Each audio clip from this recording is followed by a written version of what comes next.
Jordan, opposé à l'idée de Jack, Dimitri Fouk, d'organiser le mariage près des chevaux révèle le petit secret à sa mère dans Demain nous appartient sur TF1. Ce lundi 1er mai 2023, Swastik surprend la conversation au Spoon et finit par prodiguer, ému, quelques conseils en faisant appel à ses souvenirs. Elle propose un mariage au bord de la mer. Simple et efficace. Lisa fait ses adieux à Benoît, Karim compatit mais ce nouvel épisode du soap de TF1 est également celui d'un dénouement, ou presque. Tout juste arrêté, Benoît Letellier est auditionné par Karim. Au pied du mur, le meurtrier avoue ses crimes avec une fierté d'avoir pu agir pendant 15 ans.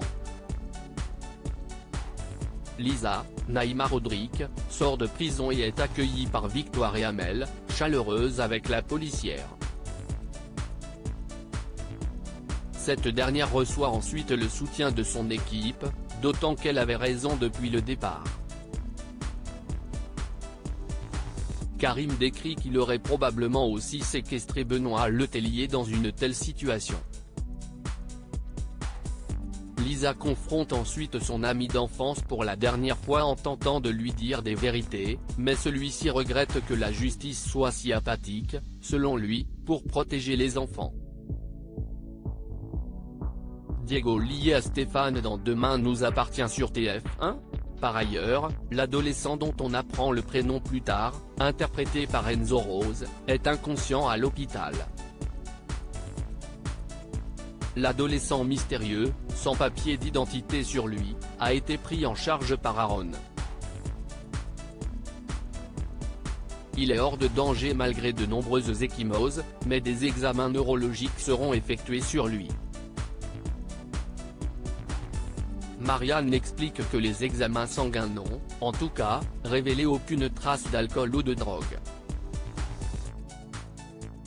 Chloé, Ingrid Chauvin, se confie à Alex en rentrant chez elle. Elle ignore qui est l'adolescent, mais veut être à son chevet quand il se réveillera. Stéphane s'en prend à Chloé sur TF1. Une enquête est ouverte pour savoir de qui il s'agit et la police scientifique fait ses investigations. Nordine, Youssef Agal, et Manon, Louvia Bachelier, font du porte-à-porte et obtiennent un indice en interrogeant les Moreno. Christelle dit avoir vu une personne suspecte dans la haie de leur jardin et cet indice est suivi grâce au système de surveillance. Christelle aurait-elle été témoin d'un drame sans le savoir? En effet, l'adolescent aurait été poursuivi. À la fin de l'épisode, un curieux individu s'infiltre à l'hôpital et bouscule Chloé. Il s'agirait de Stéphane. Demain nous appartient est à retrouver du lundi au vendredi dès 19h10 sur TF1.